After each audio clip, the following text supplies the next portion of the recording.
ഇനി ഒരു പ്രപ്പോസൽ ലൈഫിൽ വന്ന സ്വീകരിക്കുമോ? ഒരിക്കലുമില്ല.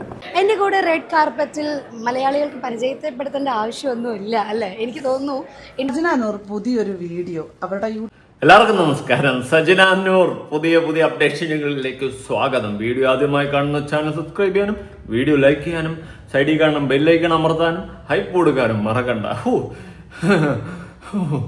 വിഹിതങ്ങൾ പല തരത്തിൽ ഞാൻ കണ്ടിട്ടുണ്ട്. ഇതെവിടെ പോയി ഇടിച്ചിരിക്കണമെന്ന് ദൈവത്തിനറിയാം. ഇതിനൊരു അവസാനമൊന്നുമില്ല. ഇതിങ്ങനെ കറങ്ങിക്കൊണ്ടിരിക്കുകയാണ്.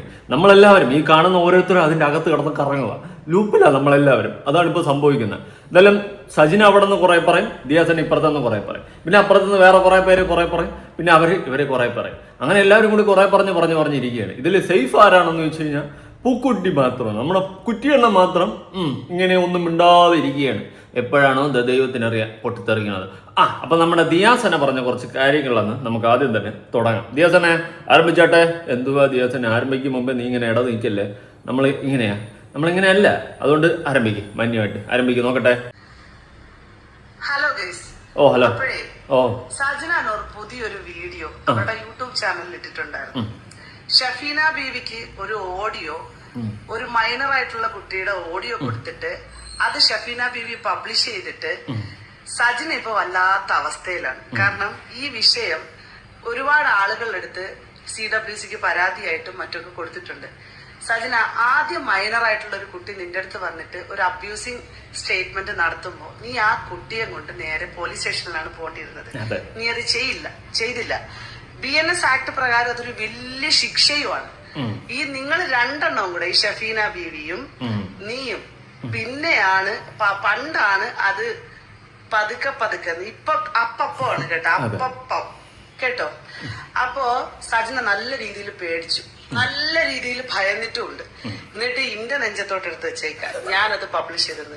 സജിന ആ കുട്ടി സംസാരിക്കുന്ന ഓഡിയോ സജിനയുടെ കയ്യിൽ നിന്ന് എവിടെ പോയി എന്നുള്ളത് സജിന പറഞ്ഞാൽ മതി. ഓക്കെ. നല്ല കാര്യമായിട്ടുള്ള തലയ്ക്ക് സ്ഥിരതയില്ലാത്ത എന്തൊക്കെയോ കാര്യമായ പ്രശ്നമുണ്ട്. പിന്നെ അത് കഴിഞ്ഞ് വീണ്ടും നിന്റെ വെല്ലുവിളിയിലോട്ട് വരാം.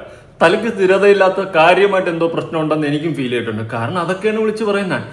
സജിന ആ കുട്ടി അവര് തമ്മിൽ സംസാരിച്ച വോയിസ് ദിയാസന പുറത്തു വിട്ടെന്ന്. അതായത് മറ്റേ സലാല മൊബൈൽസിൽ വേറെ രണ്ടുപേര് സംസാരിക്കുന്ന കോള് ഇപ്പുറത്തുനിന്ന് ടാപ്പ് ചെയ്തിട്ട് കേൾക്കുന്നത് പോലെയാണ് ദിയാസന ഒരു ഹാക്കറാക്കി മാറ്റിയിരിക്കുകയാണ് നമ്മുടെ സജിന. പിന്നെ അല്ലാണ്ട് ഞാൻ എന്നാ പറയാനാ? നിങ്ങളൊന്ന് ആലോചിച്ച് നോക്കേ. സജിന കുട്ടി സംസാരിക്കുന്ന വോയിസ് സജിനെ താത്തയും കൂടി പ്ലാൻ ചെയ്ത് രണ്ടുപേരും കൂടിയുള്ള കട്ട ഒന്നാം തരം പ്ലാനിങ്ങിൽ അവര് തമ്മിൽ ഒരേപോലെ ചേരും. ചേരുമ്പടി ചേർത്ത പോലെ ചേരും. അങ്ങനെ രണ്ടുപേരുടെ ഒന്നാം തരം പ്ലാനിങ്ങിനെ തുടർന്നിട്ട് എല്ലാം കൂടി ദിയാസനയാണ് പുറത്തുവിട്ടത്. എടി നാണമുണ്ടോടി നിനക്ക് സജിനെ, ഉളുപ്പില്ലാത്തവളെ എന്ന് പറഞ്ഞതിനെ ഞാൻ വീണ്ടും തരം താഴ്ത്തുന്നില്ല. കാരണം തരം താഴെ നീനില്ല. അത്രയ്ക്ക് പച്ചക്കള്ളം വിളിച്ചു പറയണം. അത് ദിയാസനയാണ് പുറത്തുവിട്ടെന്ന്. കണ്ടോണ്ടിരിക്കണം നമ്മൾ കൊതം കൊണ്ടാ കാണുന്നത്. ചുപ്രകോ. അപ്പൊ അതാണ് വിഷയം. അപ്പൊ സംഭവം എന്താണെന്ന് പറഞ്ഞു വന്നു കഴിഞ്ഞാൽ നിങ്ങൾ കേട്ട് കാണും. ഇന്നലെ ഞാൻ സജിനയുടെ ഒരു വീഡിയോ ചെയ്തിട്ടുണ്ടായിരുന്നു. ആ വീഡിയോയിൽ സജിന പറയുന്നത് ഞാനല്ല, ദിയാസനയാണ് അത് പുറത്തു വിട്ടതെന്ന്. എടി നിന്റെ നാവ് പൊഴുത്തുകൂടി ഇങ്ങനെ പറഞ്ഞു കഴിഞ്ഞാൽ നീ മറ്റേ 9 ആഴ്ചയുടെ ഫോട്ടോ ഇട്ടിട്ട് അയ്യോ ഹാക്ക് ചെയ്തതാണെന്ന് പറയുന്ന പോലെ അല്ല ഇത്. എന്തുവാ നിന്റെ കയ്യിൽ നിന്ന് എങ്ങനെ പോയെന്ന് നീ ഇനി പോലീസിനോട് പറഞ്ഞാൽ മതി കേട്ടോ. നമ്മൾ വക്കീലോട്ട് വരാം. ഓക്കെ. അപ്പൊ ഞാനൊരു കാര്യം പറയണേ. നീ തന്നെ പറയുന്നു എന്റെ വീട്ടിൽ നീ വന്നില്ല ആ ഡേറ്റിന്. ശരി, സമ്മതിച്ചു. നീ തെളിയിക്കും. നീ തെളിയിച്ചില്ലേടി? നിനക്ക് വയ്യേടി? നിനക്ക് വല്ല മാനസിക പ്രശ്നം വല്ലതും ഉണ്ടെന്നുണ്ടെങ്കിൽ നീ മാനസിക പ്രശ്നം മാത്രല്ല, നല്ല കടി. എനിക്ക് കടിക്കണം ചൊറിയട്ട്. നല്ല കടിയുടെ പ്രശ്നം. ഓക്കെ. എനിക്ക് എന്റെ പ്രശ്നമാണ് ഞാൻ പറഞ്ഞേട്ടാ. ഇനി സജിനയ്ക്ക് കടിയാണെന്ന് ഞാൻ പറഞ്ഞെന്ന് പറയല്ലേ.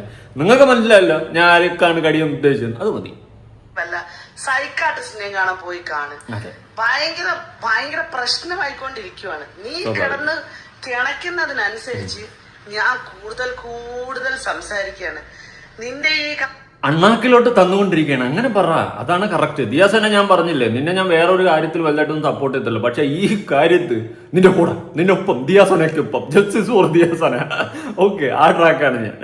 അയ്യോ, കാല് പിടിച്ചുള്ള മാപ്പപേക്ഷയും ഒരു സമയത്ത് നിന്റെ ഓരോ മുഖവും ഓരോ രീതിയും, നിന്റെ വിവരക്കേടും നിന്റെ വിവരക്കേടെന്നൊന്നും പറയില്ല, വിവരം ഇല്ല. അതുകൊണ്ട് എന്തിനാ പാവത്തിന് വിവരക്കേടെന്നൊന്നും ആക്ഷേപിക്കുന്നത്? പാവം ഒന്നുമില്ലെങ്കിൽ നമ്മുടെ പൂക്കുറ്റി എന്ന ഓസ്കാർ അണ്ണന്റെ സെറ്റപ്പ് അല്ലേ, നമ്മളങ്ങനെയൊക്കെ പറയാവോ? മോശമല്ലേ ദിയ? കൊള്ളരുതായ്മകളും നീ തന്നെ കാണിച്ചുകൊണ്ടിരിക്കുകയാണ്. നിനക്ക് ശരിക്കും ട്രീറ്റ്മെന്റ് വേണം. നീ വല്ല 2 ഓയറെടുക്കട്ടെ, ഷോക്ക് അടിക്കാൻ. പറ ദിയസനെ. കിടക്കാൻ നോക്ക്.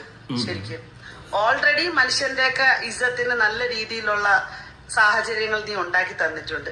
ഞാനും എന്റെ ഫാമിലിയും റെസ്പോൺസിബിലിറ്റി ആയിട്ട് ജീവിക്കുന്നതാണ്. നീ നിന്റെ കാര്യം നോക്ക്. റസൂൽ പൂക്കുട്ടിയുടെയും നിന്റെയും വിഷയം മറയ്ക്കാൻ വേണ്ടിയിട്ട് നീ കിടന്ന് മെഴുകി തുള്ളി ഒന്നും വരണ്ട. മെഴുകി തൂറി ഇറങ്ങുന്നു, അങ്ങനെ പറ. അതാണ് സത്യം, അതാണ് ഇപ്പൊ നടക്കുന്നത്. ഇരുന്ന് ഞരങ്ങുക, കിങ്കട എന്നുള്ള രീതിയിൽ ഇരുന്ന് ഞരങ്ങുക. അത്രയ്ക്ക് തരം താഴ്ന്ന് പൊക്കോണ്ടിരിക്കുകയാണ്. പൊട്ടിക്കല്ല മാമ, പഠിക്കറ കോളേജ് അന്ത മാതിരി. പോ. നിർത്താനും പോകുന്നില്ല. നീ എവിടം വരെ പോവോ അവിടം വരെ പുറകേ നടന്നു വരും. ഓക്കെ, അപ്പൊ ബാക്കി കാണാം. ഒരു കാര്യം കൂടെ ഞാൻ പറയുന്നതാണ്. നിന്റെ അച്ചായനെയും നിന്റെ അച്ചായത്തിയെയും നീ ഒന്ന് ചോദ്യം ചെയ്യേ കാര്യമായിട്ട്, കേട്ടാ? അത് നിനക്കൊന്ന് പറഞ്ഞു തരാൻ വേണ്ടിയിട്ടും കൂടെ വന്നതാണ്. നീ എന്തൊക്കെയോ തെറ്റിദ്ധാരണകളുടെ പുറത്താണല്ലോ നീ എന്നെ വന്ന് എന്തോ ചെയ്തതൊക്കെ. എനിക്ക് നിന്റെ പേഴ്സണൽ ലൈഫിൽ കയറി ഒരു തേങ്ങ നടത്തേണ്ട കാര്യമില്ല. പക്ഷെ നീ തുടങ്ങി വെച്ചെടുത്ത് നിന്റെ പേഴ്സണൽ ലൈഫ് എടുത്തുകൊണ്ട് വന്ന് ഞാൻ ഇട്ടിട്ടുണ്ട്. നിന്റെ മാത്രമല്ല റസൂൽ പൂക്കുറ്റിയുടേത് ഇനി പിറകേ വരും ബാക്കി, കേട്ടോ? ചാപ്റ്റർ ഒന്നും ക്ലോസ് ചെയ്യാൻ പോകും. ശരി എന്നാ അപ്പൊ മോളെ. She's coming, I am waiting. ഇതാണ് ഇപ്പൊ നടക്കുന്നത്. എന്തായാലും ദിവസന ഞാൻ പറയുന്നതെന്ന് വെച്ച് കഴിഞ്ഞാൽ സ്നേഹം കൊണ്ട് പറയാണ്, നിന്റെ കയ്യിലുള്ള എല്ലാ തെളിവും എടുത്തിടണം. നമുക്കൊരു കണ്ടന്റായി, നാട്ടുകാർക്കൊരു എന്റർടൈൻമെന്റ്.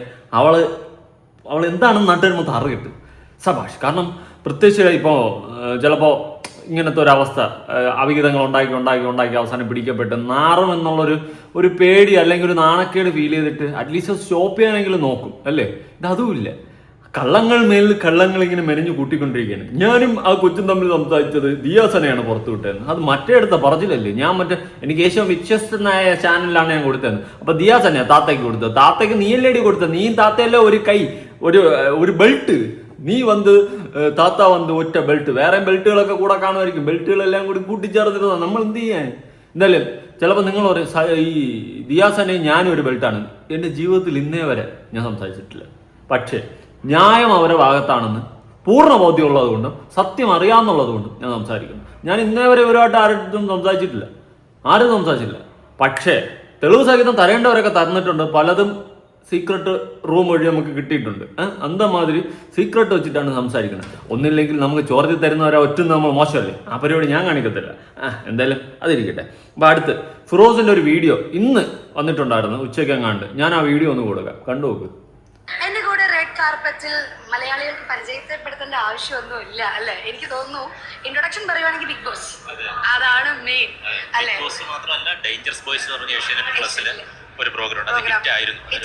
10-15 കൊല്ലത്തിന് മുന്നേ ഉള്ള പ്രോഗ്രാം. പക്ഷെ അത് ഞങ്ങൾ ഇങ്ങനെ ഒന്ന് തണുത്ത് മറന്നല്ലോ എന്ന് വിചാരിച്ചപ്പോഴത്തേക്കും ഒരു ഇടിമിന്നല് പോലെ മലയാളികളുടെ ഇടയിലേക്ക് ബിഗ് ബോസിലൂടെ വന്നു. എന്തൊക്കെ ബിഗ് ബോസ് ഒന്നും അല്ലാടെ ഇടിമിന്നൽ. അങ്ങനെ ജീവിതത്തിൽ ഇപ്പോൾ ഏറ്റിരിക്കുന്നതാണ് ഇടിമിന്നൽ. ഇടിമിന്നലും മഴയും കൊടുങ്കാറ്റും എല്ലാം കൂടി ഒരുമിച്ച് വന്ന അവസ്ഥയാണ്. ഇങ്ങനെ ഒരു ഠും ഠും ഠും ആയിരുന്നു അങ്ങയുടെ ജീവിതത്തിൽ ഉണ്ടായിരുന്നു എന്ന് കുറച്ചു കാലം കാത്തിരിക്കേണ്ടി വന്നു മലയാളികൾക്ക് മനസ്സിലാവാൻ. പറഞ്ഞ അവസ്ഥ നല്ല വിശേഷം എന്ന് പറയുന്നത് നല്ല വിശേഷം. ഇതിപ്പം മലയാളികൾക്കൊക്കെ അറിയാം വിശേഷം. അപ്പൊ ഒരു സുഖമാണോ എന്ന് വെച്ചാൽ അങ്ങനെ ഒരു സുഖമല്ല. പക്ഷെ എല്ലാവരെയും ഒന്ന് കണ്ട് ഒന്ന് റിഫ്രഷ് ആവാൻ വേണ്ടിയിട്ടാണ് ഞാൻ ശരിക്കും വന്നത്. 1-2 മാസമായിട്ട് ഞാൻ ഉള്ളിൽ തന്നെ ആയിരുന്നു. എല്ലാവരും സുഹൃത്തുക്കളും അടുത്ത ആൾക്കാരും വീട്ടിലെ ബന്ധുക്കളുമായും എല്ലാവരും പറഞ്ഞു ഒന്ന് പോയി റിഫ്രഷ് ചെയ്ത് ഒരു സുഹൃത്തുക്കളെയൊക്കെ ഒന്ന് കാണും. അങ്ങനെ എല്ലാം നമ്മുടെ സുഹൃത്തുക്കളാണ്. അപ്പോൾ എല്ലാവരും ഒന്ന് കണ്ട് റിഫ്രഷ് ആവാൻ വേണ്ടിയിട്ട് വന്നതാണ്. എനിക്ക് തോന്നുന്നു ഞാനൊരു എന്തായാലും കുറെ കാലം വീട്ടിൻ്റെ അകത്ത് ഇരുന്നതല്ലേ, ഇനി ഒന്ന് റിഫ്രഷ്മെന്റ് ആവാം. കുറെ കാലം റിഫ്രഷ് അടിച്ചോണ്ട് നടന്നില്ലേ, ഇനി ഒന്ന് വീട്ടിൽ കയറി. ആര്? സജിന നൂർ. സജിന പൂക്കുണ്ടി ആവുമോ എന്നതാണ് ഇനി അടുത്ത ചോദ്യം. പൂക്കുറ്റി ഇപ്പം ചെകുത്താനെ. പിന്നെ പൂക്കുറ്റിക്ക് ഒരുപാട് അവിഹിതങ്ങളിൽ ഒരെണ്ണം മാത്രമാണ് സജിന. പിന്നെ ആ കോടികൾ വാരി എറിഞ്ഞു കഴിഞ്ഞാലും ഈ പറയുന്നല്ലോ അവന് കോടികളുണ്ട്, വാരി എറിയുന്നു. കണ്ട ഓരോന്നിനൊക്കെ ഞാൻ ഉള്ള കാര്യം പറയാം. വല്ല പാവപ്പെട്ട ജീവിക്കാൻ കഴിവില്ലാത്ത വല്ല ആൾക്കാർക്കും വല്ല കുടുംബത്തിനും സഹായിക്കട്ടെ. അല്ലെങ്കിൽ കല്യാണം കഴിച്ചു വിടാൻ കഴിവില്ലാതിരിക്കണ വല്ല മാതാപിതാക്കളും ഒക്കെ ഉണ്ടെങ്കിൽ അവരുടെ മക്കളെ ഒന്ന് കെട്ടിച്ചു വിട്. പുണ്യം കിട്ടുവിടാ. ചത്തതിന് ശേഷമെങ്കിലും പുണ്യം കിട്ടും. അല്ലെങ്കിൽ പുണ്യം കിട്ടിയില്ലെങ്കിൽ പോട്ട്. ആ ഒരു കുടുംബത്തിന്റെ സന്തോഷം അതെങ്കിൽ നമുക്ക് കണ്ണി കണ്ട് നമുക്ക് മനസ്സിനൊരു സംതൃപ്തി വന്നൂടാ. അല്ലാണ്ട് ഈ പറയുന്നത് പോലെ വല്ലവളുമാരെയും അണ്ണാക്കി കൊണ്ട് തള്ളിക്കൊടുത്ത് ആ കാശിനൊരു വാല്യൂ ഇല്ലാണ്ടാക്കാതെ. നല്ല കാശുണ്ടെന്നറിയാം, കുറച്ച് പാവങ്ങളെ സഹായിക്കാൻ നോക്കും. എനിക്ക് ബുക്കുറ്റിയുടെ അടുത്താണ് പറയാനുള്ളത്. 40 ലക്ഷം അവൾ അണ്ണാക്കിലോട്ട് കൊടുത്ത് ഡയമണ്ട്, ഗോൾഡ്, കാറ്, പണം നല്ലോണം ഉണ്ടെന്ന് വെച്ചിട്ട് എന്ത് തന്തയില്ലായ്മ കാണിക്കാം. ഇതുപോലെ വേറെ അവളെയൊക്കെ ചരിത്രങ്ങൾ ദിയാസന പറയുന്നുണ്ട്. പാലക്കാട്, കൊല്ലം, അങ്ങനെ ഇങ്ങനെയൊക്കെ പറയുന്നുണ്ട്. വല്ലവളുമാർക്കും കൊണ്ട് കൊടുക്കുന്നതിൽ ഏതെങ്കിലും പാവപ്പെട്ട കുടുംബങ്ങൾക്കൂട്. ഇത്രയും നിസ്സഹായരായ ആൾക്കാരുള്ള ഭൂമിയായത്. കഷ്ടം. പുറത്തു നിന്ന് സീരിയൽ കാണുന്ന അല്ലെങ്കിൽ പുറത്തുനിന്ന് എല്ലാം അറിയാവുന്ന ഒരു വ്യക്തി എന്ന നിലയിൽ ഞാൻ പറയുകയാണ്, നമ്മുടെ ഭാഗത്ത് സത്യമുണ്ടെങ്കിൽ തീർച്ചയായും നമ്മൾ അത് ജയിക്കുക തന്നെ ചെയ്യും. കാരണം ഇത് പറയുമ്പോൾ പോലും ഇക്കടെ കണ്ണുകൾ നിറയുന്ന ഇത്ര അടുത്ത് നിന്ന് എനിക്ക് അറിയാൻ സാധിക്കുന്നുണ്ട്. അപ്പോൾ സത്യം വിജയിക്കുക ചെയ്യുക, അത്രേ ഉള്ളൂ. അതിൽ സന്തോഷമായിട്ട് നമ്മൾ ഇരിക്കുക. അപ്പൊ നമുക്ക് സന്തോഷത്തിലേക്ക് വരാം അല്ലെ, ആത്മയിലേക്ക് വരാം. അപ്പൊ റീഫ്രഷ് ആവാൻ വേണ്ടിട്ട് വന്നു എല്ലാവരും. സീരിയസ്ലി ഈ വീഡിയോ കാണുന്ന സമയത്ത് ഫിറോസ് അത്ര ഓക്കെ ആയിട്ട് എനിക്ക് തോന്നുന്നില്ല. കാരണം മാനസികമായിട്ട് ഒരുപാട് തളർന്നു നിൽക്കുന്നുണ്ട്. ഫിറോസിന്റെ പാസ്റ്റ് ഹിസ്റ്ററിയിൽ ഫിറോസ് ഒരുപാട് തപ്പ് പണിയിട്ടിരിക്കുക എനിക്ക് തെറി. എന്നാലും അതിൻ്റെയൊക്കെ കർമ്മയ്ക്ക് മേളായിപ്പോടെ. ഒരു ബന്ധത്തിൽ അവൻ്റെ ഭാര്യ ഇരിക്കുന്ന സമയത്ത് തന്നെ പല ബന്ധങ്ങൾ അവൾ പിടിക്കാൻ പോകുന്നു. ആലോചിക്കാൻ വയ്യ എങ്ങനെയെന്തോ ഇതൊക്കെ. ഞാനൊക്കെ ആണെങ്കിൽ പാക്കത്താനെ പറയുന്ന കാളിയോട് ആട്ടത്തെ എല്ലാരെയും കണ്ട് സുഹൃത്തുക്കളെയൊക്കെ കണ്ട് സംസാരിക്കുന്നുണ്ട്. ഇനി ഇവിടെ ഫാഷൻ ഷോ എന്തൊക്കെ ഉണ്ട്. ഞാനൊന്നുമില്ല, പക്ഷെ അതൊക്കെ ഒന്ന് കാണാം, സന്തോഷിക്കാം. ഞങ്ങൾ ഇക്കാരെ മിസ് ചെയ്യും. കാരണം ഇക്കാരുടെ സ്റ്റൈലും ലുക്കും എല്ലാം കൊണ്ട് ഞങ്ങൾ ഫംഗ്ഷൻ റാമ്പിൽ ഇക്കാരെ മിസ് ചെയ്യും. പക്ഷെ എന്തായാലും എല്ലാം കണ്ട് എൻജോയ് ചെയ്യാം. സുഹൃത്തുക്കൾ തന്നെയല്ലേ ചെയ്യുന്നത്, അതുകൊണ്ട് നമുക്ക് സന്തോഷിക്കാം. ഇപ്പൊ പുതിയ പ്രോജക്റ്റ് കാര്യങ്ങള് ഇപ്പൊ തൽക്കാലം 1-2 പ്രോജക്റ്റ് വന്നിരുന്നു. ഞാൻ ചെയ്തുകൊണ്ടിരുന്ന പ്രോജക്റ്റും ഞാനൊന്ന് ബ്രേക്ക് ചെയ്ത് വെച്ചിരിക്കുകയാണ്. കുറച്ച് സമയം ഒന്ന് കഴിയട്ടെ, എല്ലാം ഒന്ന് ശരിയായിട്ടൊന്ന് വീണ്ടും ഇറങ്ങാം. കാരണം ഇത് മറ്റൊരു ബിസിനസ് പോലെയല്ലല്ലോ, നമ്മുടെ മനസ്സാണല്ലോ ഇതിന്റെ. അപ്പൊ അതൊക്കെ ഒന്ന് തിരിച്ചെടുത്തിട്ട് എന്തായാലും ശക്തമായി തന്നെ ഞങ്ങൾ ഇഷ്ടപ്പെടുന്ന ഞങ്ങളിൽ ഒരാളായിട്ട് വരാനായിട്ട് ഇക്കൊക്കെ സാധിക്കട്ടെ കേട്ടോ. അതിനുള്ള എല്ലാ അനുഗ്രഹങ്ങളും ദൈവം തരട്ടെ എന്ന വിഷയമാണ്. അപ്പോ കമ്മിങ് ബാക്ക് സൂൺ ഞങ്ങൾ വെയിറ്റ് ചെയ്യാണ്. ഓക്കെ, അപ്പൊ ഷോ എൻജോയ് ചെയ്യാം, ഹാപ്പി ആയിട്ടിരിക്കുക. കാരണം ഞങ്ങൾക്ക് ഫിറോസ് ഖാൻ എന്ന് പറയുമ്പോൾ ഭയങ്കര ബോൾഡ് ആയിട്ടുള്ള, ഒന്ന് പറഞ്ഞാൽ 2 തിരിച്ചു പറയുന്ന. അത് പറഞ്ഞപ്പോഴാണ് പലരും ബിഗ് ബോസ് എന്ന രീതിയിലാണ് എന്നെ കാണുന്നത്. ഞാൻ യഥാർത്ഥത്തിൽ എന്റെ ജീവിതത്തിൽ ഈ ആൾക്കാർക്ക് അടിക്കാനോ ഇടിക്കാനോ നിൽക്കുന്ന ഒരാളല്ല റിയൽ ലൈഫിൽ. അപ്പോൾ ഇപ്പോൾ എൻ്റെ ആദ്യത്തെ പ്രോഗ്രാം ഡേഞ്ചറസ് ബോയ്സ് ആണ്. അത് കണ്ടറിയാം, ഞാൻ അതിൽ ഫുള്ള് കോമഡി ആയിരുന്നു.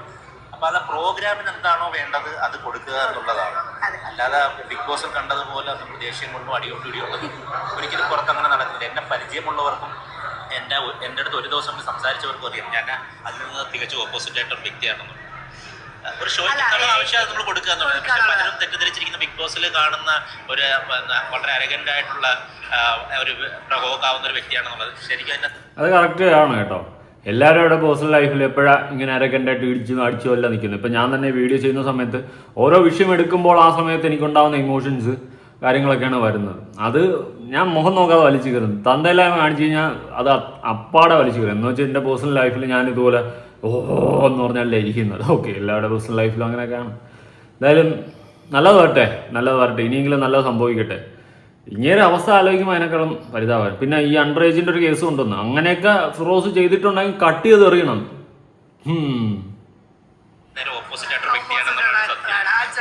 അപ്പൊ എനിക്ക് തോന്നുന്നു സൂര്യ കോമഡിയിൽ ഒരു പ്രോജക്ട് ചെയ്തോണ്ടിരുന്നതാണ്. പക്ഷെ ഇപ്പൊ തൽക്കാലം ഞാൻ തന്നെ അവരുടെ അടുത്ത് വിളിച്ചു പറഞ്ഞിട്ട് ഞാൻ ഒരാളെ അറേഞ്ച് ചെയ്ത് കൊടുത്തു. അവർ ഇപ്പോഴും വിളിച്ചോണ്ടിരിക്കുക. പക്ഷെ എനിക്കത് ചെയ്യാനുള്ളൊരു ആ ഒരു ഇതിലേക്ക് ഞാൻ എത്തിയില്ല. ഞങ്ങളൊക്കെ അത് മിസ് ചെയ്യുന്നുണ്ട്. കാരണം ഞാൻ സൂര്യ കോമഡി ആളാണ്. അപ്പൊ ഇക്കാടെ പ്രോഗ്രാം ഒക്കെ വരുമ്പോൾ നമ്മൾ കാണുന്നതാണ്. ഈ പറഞ്ഞ പോലെ കൗണ്ടറുകൾ എങ്ങനെയാ അത് സാധിക്കുന്നതെന്നൊന്നും പറഞ്ഞു തരുമോ? ഞങ്ങൾക്കൊന്നും ഇല്ലാത്ത കഴിവാണ്. അല്ലല്ല, അങ്ങനെയൊന്നുമില്ല. അവതാരകൻ എന്ന നിലയിൽ കൂടെ പറഞ്ഞു തരുമോ? നമ്മുടെ ഒരു തൊഴിലാണ്, പിന്നെ നമ്മൾ ഇഷ്ടപ്പെട്ട് ചെയ്യുന്ന കാര്യങ്ങളാണ്. അപ്പം അതാണ് ആ ഷോയ്ക്ക് വേണ്ട സാധനങ്ങൾ നമ്മൾ കൊടുക്കുക എന്നുള്ളതാണ്. അപ്പൊ എന്തായാലും അടിപൊളിയാവട്ടെ, എല്ലാവിധ ദൈവാനുഗ്രഹം ഉണ്ടാവട്ടെ എന്ന വിഷയമാണ്. ഞങ്ങൾ പ്രാർത്ഥിക്കുന്നുണ്ട്. അടിപൊളിയാവട്ടെ. Thank you. എന്തായാലും നല്ലത് മാത്രം വരട്ടെ. ഇനി ഞാൻ വേറൊരു ദിയാസനയുടെ സ്റ്റോറി കൊടുക്കാം. സജിനയ്ക്കെതിരെ കമ്മീഷണർക്ക് പുതിയ പരാതിയും കൊടുത്തു. ആപ്ലിക്കൻ്റ് പേരൊക്കെ മാറ്റി വെച്ചിട്ടുണ്ട്, റെസിപ്റ്റ് കിട്ടിയിട്ടുണ്ട്. സംഭവം അത്രേ ഉള്ളൂ. അപ്പം കമ്മീഷണർക്കും പരാതി കൊടുത്തിട്ടുണ്ട് ദിയാസന. നല്ല കാര്യം. ഇനി നമ്മുടെ സജിന നൂറിൻ്റെ പഴയ കുറച്ച് ഇന്റർവ്യൂ ക്ലിപ്പുകളിലെ കുറച്ച് ഭാഗങ്ങൾ കാണാം. ഇനി ഒരു പ്രപ്പോസൽ ലൈഫിൽ വന്ന സ്വീകരിക്കോ? പ്രപ്പോസൽ വരുന്നുണ്ടോ? തീർച്ചയായിട്ടും അത് ഉള്ള സമയത്ത് വരും. അന്നേരം ഞാൻ ഇക്കാനടുത്ത് പറയും. അറിയാത്തവർക്ക്, നമുക്ക് അറിയാത്ത ആൾക്കാർ നമ്മളെ എന്നെ അറിയാത്ത ഫിറോസിനെ ഏത് പൂക്കുറ്റിക്ക ആയിരിക്കും, ഫിറോസിക്കല്ലല്ലോ പൂക്കുറ്റിക്ക. അങ്ങനെ വെറൈറ്റി കച്ച് കുറുമ്പി മൊട്ടൽ വെട്ടി അടിക്കണ്ട കൺമുന്നിൽ വന്ന് പെട്ടെന്ന് നിന്നെ തുപ്പ് ഞാൻ എറിയും. അറിയാത്ത ആൾക്കാർ വരുമ്പോൾ ഞങ്ങൾ അങ്ങനെ ഫ്രണ്ട്ലി രീതിയിൽ അതൊക്കെ ഞങ്ങൾ എല്ലാം ഓപ്പൺ ആയിട്ട് പറയാറുണ്ട്, ഇങ്ങനെ വരുന്ന കാര്യങ്ങൾ. ഇപ്പം ഇത് അറിയുന്ന ആൾക്കാരും വരുന്നുണ്ട്, വരുന്നില്ല എന്ന് പറയുന്നില്ല, വരുന്നുണ്ട്. ശരിക്കും ആ വരുന്നവരെല്ലാം എന്ത് ഉദ്ദേശത്തിലാണ് വരുന്നതെന്ന് എനിക്ക് നല്ല ഉദ്ദേശം, എനിക്ക് നല്ല രീതി എനിക്കറിയാം. ഒരിക്കലും നല്ലൊരു ജനുവനായിട്ടുള്ളൊരു മനസ്സുകൊണ്ടല്ല അവരൊന്നും വരുന്നത്. എനിക്ക് 2 പിള്ളേർ അല്ലല്ല, ഒരിക്കലും അല്ല. 2 പിള്ളേരുണ്ട് എനിക്ക്. ഞാൻ ഡിവോഴ്സ്ഡ് ആണെന്ന് എല്ലാവർക്കും അറിയാം. പിന്നെ ഇങ്ങനെ ഒരു ലൈഫിലോട്ട് ഒരാൾ വരണമെങ്കിൽ തീർച്ചയായിട്ടും അവര് മിസ്ബിഹേവിന് വേണ്ടി മാത്രമാണ്. പവിത്രമായ മനസ്സുള്ളവൾ, അയ്യോടാ പവിത്രമായ മനസ്സുള്ളവൾ മിസ്ബിഹേവിയോ, അയ്യോ അങ്ങനെ ആ ഉദ്ദേശത്തോടു കൂടിയാണ് എൻ്റെ അടുത്ത് എല്ലാവരും വരുന്നത്. ഞാൻ ഡിവോഴ്സായിട്ട് നിൽക്കുന്നുണ്ട്. നാണുണ്ടായി എനിക്ക് പറയാൻ.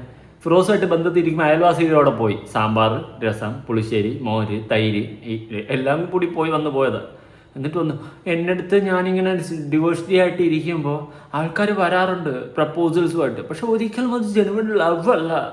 പൂക്കുട്ടിയെ പോലുള്ള കാശുള്ളവന്മാർ വന്നാൽ മാത്രമേ അത് ജെനുവിൻ ലവ് ആവും, എങ്കിലേ നമുക്ക് ഊറ്റാൻ പറ്റത്തുള്ളൂ. കേട്ടോ? ഇങ്ങോട്ടാ എത്ര അന്തസ്സുണ്ടടി നിനക്കിതൊക്കെ പറയാൻ. എൻ്റെ മുറിയേണ്ട ഞാൻ കാർത്തുപ്പല്ല, നിന്റെ മുറിയാണ് ഞാൻ കാർത്തുപ്പേന. പാട്ടി തീട്ടങ്ങൾ പറ. ഫിറോസിക്ക് ഉള്ള സമയത്തൊന്നും എനിക്ക് സത്യമായിട്ട് ഒരു നമ്മളെ ഒരിക്കലും എൻ്റെ അടുത്ത് ഒരു മിസ്ബിഹേവ് പോലും, ഒരു സംസാരത്തിൽ പോലും ആരും ഒരു നെഗറ്റീവ് സംസാരിച്ചിട്ടില്ല. നീയല്ലേ അങ്ങോട്ട് പോയി സംസാരിച്ച്, അങ്ങോട്ടല്ലേ ബ്ലഗ് ബ്ലഗ് ബ്ലഗ് ബ്ലഗ് ജാനകി വെള്ളം കോരാൻ വന്നപ്പോൾ വെളുത്തൊരു സായിപ്പ് പ്ലക്കി പോയല്ലോ. പ്ലക്ക് ദ ഫ്ലവർ അതാണ് ഉദ്ദേശിച്ചത്, പൂ പറിക്കുന്നതാണ് ഞാൻ ഉദ്ദേശിച്ചത്, വേറൊന്നും പറയരുതേ. പക്ഷേ ഈ ഡിവോഴ്സ് ആണെന്ന് പറഞ്ഞ ടൈമിൽ അറിഞ്ഞിട്ട് നമ്മളുടെ കൂടെ ബ്രദറിന് തുല്യമായിട്ട് നിൽക്കുന്ന ഫാമിലീസ് ഉണ്ടല്ലോ. അത് ശരിയാ. റസൂ പൂക്കുറ്റി നിന്റെ അച്ഛനാണെന്നല്ലേ നീ പറഞ്ഞ? അങ്ങേരല്ലേ നിനക്ക് 9 ആഴ്ച ആക്കി തന്നെ. ശരിയാ, നീ പറയുന്നതിൽ കാര്യമുണ്ട്. നിനക്കിപ്പോൾ ബ്രദർ സ്വന്തം അച്ഛനെ പോലും തിരിച്ചെടുന്ന അവസ്ഥയിലൂടെയാ പൊക്കോണ്ടിരിക്കുന്നത്. പൊക്കോ ചൽ ചൽ ചൽമർ ചാത്തി, ഞാനിപ്പോൾ ഹൈദരാബാദി, തവലോക പടവുകൾ തേടി മറ്റൊരു ദ്വീപിലെ ലക്ഷ്യം തേടി, എതിരാളി പൾസിൽ ലൈഫ് ഇപ്പോൾ എനിക്കൊരു ഇൻസിഡന്റ് നടന്നിട്ടുണ്ട് ഇങ്ങനെ സംഭവം. ദുബായിൽ എത്തിയിട്ട് ദുബായ് ഷോയ്ക്ക് ഞാൻ എത്തിയതാ. അപ്പം ഇക്കായും പറഞ്ഞു ഞങ്ങളിവിടെ ഉണ്ട്, നമുക്ക് മീറ്റ് ചെയ്യാന്ന് പറഞ്ഞു. ഞാൻ പറഞ്ഞു ഓക്കെ, നമുക്ക് ആരാന്ന് ഞാൻ പറയുന്നില്ല, വാ നമ്മളുടെ ഷോയുടെ ഇതുകൊണ്ട് നിങ്ങൾ വരാൻ പറഞ്ഞു. എൻ്റെ അസിസ്റ്റന്റിനെ ഞാൻ വിട്ടു, അവരെ വിളിച്ച് അത് കൊണ്ടുവന്നു. അവരെ അല്ല, ഇക്കാനെ കുറച്ച് ഫ്രണ്ട്സുമായിട്ടാണ് വന്നത്. അതായത് നമ്മളെ കൂടെ ഒരു ഫാമിലി ആയിട്ട് എൻ്റെ ബ്രദറിന് തുല്യം വന്നിട്ട് എല്ലാവരും ഫോട്ടോ എടുക്കും എൻ്റെ അടുത്ത് നിന്ന്. അവിടെ നിന്ന് ഓരോരുത്തർ ഫോട്ടോ എടുത്തപ്പോൾ എനിക്ക് ഫോട്ടോ എടുക്കണം എന്ന് പറഞ്ഞാൽ പുള്ളി എൻ്റെ ബാക്കിൽ ഫോട്ടോ എടുത്ത്, ഞാൻ സാരിയാണ് എടുത്തിരുന്നത്, അപ്പോൾ വൈഡ് നെക്കാണ്. അപ്പൊ ഈ കൈ ഇട്ടപ്പം ആദ്യം ഓർത്തു, ഞാൻ ഓർത്തു ഓക്കെ കൈ ഇട്ട് ഫോട്ടോ അയക്കാം, അങ്ങനെ ഉദ്ദേശിച്ചല്ലേ. ആരാ പറയുന്നത്? ഉദ്ദേശങ്ങളുടെ രാജകുമാരി, അയൽവാസിക്ക് സുഖം തന്നെ. പിന്നെ വേറെ ആരായിരുന്നു? ഡയറക്ടർ, പ്രൊഡ്യൂസർ, ഇപ്പൊ അവസാനം വാസ്കാർ കുറ്റി. സുഖം തന്നെയല്ല ഇവർക്ക് എല്ലാവർക്കും?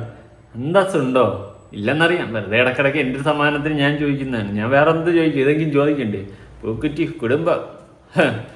അങ്ങേരെ ഭാര്യ ചത്താലും എനിക്ക് കുഴപ്പമില്ല, എനിക്ക് കിട്ടാനുള്ള 3 കോടി കിട്ടണം. ഇതാണ് ഇവളെ ട്രാക്ക്. അപരാധി എന്ന് പറഞ്ഞു കഴിഞ്ഞാൽ കുറഞ്ഞു പോകും. അതിന് വേറെ എന്തൊക്കെയോ നല്ല അർത്ഥമുള്ളത് പോലെ എനിക്ക് ഫീൽ ചെയ്യണം. പറ. ലൈഫിൽ അങ്ങനെ ഒരു സാധനം ഉണ്ടായിട്ടില്ല. അയ്യോ കരയിപ്പിച്ചല്ലേ പൊന്നെ. ഫിറോസ് ഒന്നും അറിഞ്ഞില്ലായിരുന്നു. നല്ലോണം മനസ്സിലായി. ഫിറോസിന്റെ വീഡിയോ വരേണ്ടി വന്നു ഇവളെ മനസ്സിലാക്കാനായിട്ട്. കൂടുതൽ നീ എന്ത് മനസ്സിലാവേ? നാട്ടുകാർക്ക് മൊത്തം ഇപ്പൊ മനസ്സിലായി കച്ചറയാണെന്ന്. കരയിപ്പിക്കണം. അയ്യോ, ഡിവോഴ്സിയായിട്ട് നിൽക്കുന്ന എന്നെ പലരും യൂസ് ചെയ്യാൻ ശ്രമിക്കുന്നുണ്ട്. ഞാൻ ഒരു കാര്യം ഉറപ്പുറം, ഇവളൊക്കെ അത് കാളും ഭേദം ഞാനാട്ടെ. ഞാൻ ഇവളെ നോക്കുമ്പോൾ ഡീസൻ്റ്, സത്യം ഉള്ള കാര്യം പറയാം, സത്യം, പീക്ക് ലെവൽ സത്യം. ഇനി അയ്യോ ഇതെന്താ സംഭവം, ഇതെന്തുറ്റി, ഇതെന്താ ചിരിച്ചുകൊണ്ട് വെന്റിലേറ്ററിലൊന്നും പോകില്ല, അല്ലെങ്കിൽ കാലിന് വഴി കെട്ടൂല. എന്തൊക്കെയോട്ട് കിടക്കുന്നു. ഇത് എവിടെ നിന്നാ ഇത്? എൻ്റെ ഇടയിൽ ഗാലറി കൂടി കയറി വന്ന് പോട്ട്. ഇതെന്താ സംഭവം നോക്കാം. എന്റെ കുറെ ഡ്രീംസ് ഉണ്ട്. എന്റെ പിള്ളേരെ കൊണ്ടുപോവാ, എന്റെ ഉമ്മാനെ എനിക്ക് 2 കൈകളിൽ ഇങ്ങനെ കറക്കണം, അവര് ലോകം മൊത്തം കാണിക്കണം. ഇതൊക്കെയാണ് എന്റെ ഡ്രീം. ഇപ്പൊ കുഞ്ഞുങ്ങളുടെ എഡ്യൂക്കേഷന് വേണ്ടി ഫോക്കസ് ചെയ്യാൻ എന്റെ ഉമ്മ ചെയ്ത കണക്ക്. വീട്ടില് ശരിക്കും പറഞ്ഞാൽ ആർക്കും ഒട്ടും ഇക്കാര്യം ഷഫീനാന്റെ വീട്ടുകാർക്കും അത് അക്സെപ്റ്റ് ചെയ്യാൻ പറ്റിയിട്ടില്ല, എൻ്റെ വീട്ടുകാർക്കും അക്സെപ്റ്റ് ചെയ്യാൻ പറ്റില്ല. വെച്ചാൽ അവരുടെ മനസ്സിൽ നിങ്ങൾ രണ്ടുപേരും എങ്ങനെ പോയാലും ഞങ്ങൾക്ക് രണ്ടുപേർക്കും ഞങ്ങളുടെ മരുമക്കൾ ഇത് തന്നെയാണ്. ഫിറോസ്ക്കാടെ ഉമ്മ എൻ്റെ ഉമ്മ ആയിരുന്നു, ഫിറോസ്ക്കാടെ വാപ്പ എൻ്റെ വാപ്പ ആയിരുന്നു, റസൂൽ പൂക്കുട്ടി എൻ്റെ വാപ്പയായിരുന്നു. നിനക്ക് എത്ര വാപ്പയാടി? പഞ്ചായത്ത് മൊത്തം വാപ്പയായപ്പ ഫിറോസിക്കര വാപ്പ അങ്ങനെയല്ലേ? അത് വരാൻ ചാൻസ് ഇല്ല. പരിപാടിയും കഴിഞ്ഞിട്ട് അവസാനം വിളിക്കുന്ന വാപ്പ. കൊള്ളാം, നല്ലതാണ്. എന്റെ ഓൺ സിസ്റ്റർ ആയിരുന്നു, ബ്രദർ ആയിരുന്നു, കുഞ്ഞുമ്മമാരെ എന്റെ കുഞ്ഞുമ്മമാരെ പോലെ തന്നെയായിരുന്നു. അങ്ങനെ തന്നെ ആയിരുന്നു എന്നല്ല, സോറി, ആയിരുന്നു എന്നുള്ള സാധനം ഞാൻ മാറ്റുക, ആണ് അങ്ങനെ തന്നെയാണ്. അവർക്ക് ഞാനൊരു മരുമോള് അല്ലെങ്കിൽ ഒരു നാത്തൂൻ അല്ലെങ്കിൽ ഒരു മകൾ എന്നുള്ള സാധനം അവർക്ക് മാറിയിട്ടില്ല. എന്റെ വീട്ടിലായാലും അതേ സെയിം സാധനം. ഞങ്ങൾ രണ്ടുപേരും മാത്രം എടുത്തൊരു ഡിസിഷൻ എന്നേ ഉള്ളൂ. ബാക്കി എല്ലാവരും അങ്ങനെ തന്നെ നിലനിൽക്കുന്നുണ്ട്. ആണ്, നല്ല കാര്യം. നിലനിൽക്കുന്നുണ്ടല്ലോ. ഫിറോസിൻ്റെ ആ തെളിവുകളൊന്നുമില്ല, വീഡിയോ ഇല്ലായിരുന്നെങ്കിൽ അവൻ കള്ളനെന്ന് നാട്ടുകാർ മുദ്ര കുത്തിയാണ്. സത്യം, വല്ലാത്ത അവസ്ഥയാണ് ഒരാണിൻ്റെ അവസ്ഥ. ഹോ, ചൽ ചൽ ചലോ ചൽ മേരി ചൽ ചലോ. ഈ അവസ്ഥ ആർക്കും വരാതിരിക്കട്ടെ. ദിയാസന ഇട്ടിരുന്ന ഒരു സജിന നൂറിൻ്റെ ചാറ്റ് ഞാൻ ഇവിടെ ഒന്ന് കൊടുക്കാം. ഡാ ചട്ടിയും കലവുമായുമ്പോൾ തട്ടിയും മുട്ടിയും ഒക്കെ ഇരിക്കും. വിട്ടുകള ദിയ, സോറി ഡാ, എനിക്ക് നിങ്ങളല്ലാതെ പറ്റില്ല. ആ ദേഷ്യത്തിൽ ഇരുന്നപ്പോൾ എന്തൊക്കെയോ വിളിച്ചു പറഞ്ഞതാടാ. കോപ്പാണ് എടി, നാണമുണ്ട് നിനക്ക്? ഇല്ലെന്നറിയാം, അതിൻ്റെ അർത്ഥം നിനക്കറിയാമോ? അയ്യേ, ഇങ്ങനെ ഒരു വധൂരിയായി പോയില്ലൂടി നീ. കുറച്ച് അന്തസ്, കുറച്ച് ഉളുപ്പ്, ഇതെന്തെങ്കിലും എവിടെ കൂടിയെങ്കിലൊക്കെ വേണ്ടേ മനുഷ്യനായ? ഇതൊന്നുമില്ലാണ്ട് നീയൊക്കെ എങ്ങനെ ഈ ഭൂലോകത്ത് പിടിച്ചിരിക്കുന്ന? ഫീൽഡ് ഔട്ട് ആവില്ല, എനിക്ക് മനസ്സിലാവുന്നില്ല. എന്താണ് നിന്റെ ഉദ്ദേശം? അവളടുത്ത് പോയി കാല് പിടിച്ചിരിക്കുന്നു. ആരെടുത്ത്? എടി, ചട്ടിയും കലമൊക്കെ നമ്മൾ തട്ടി മുട്ടിയിരിക്കും. നമ്മളെങ്ങനെ പരസ്പരം അടിച്ച് ചാവണം?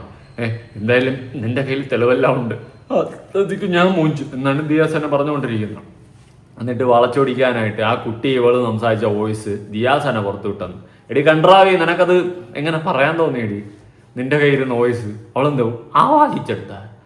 കഷ്ടം. ഇങ്ങനെ ഒരു സാധനത്തിന് ഞാൻ ജീവിതത്തിൽ കണ്ടിട്ടില്ല.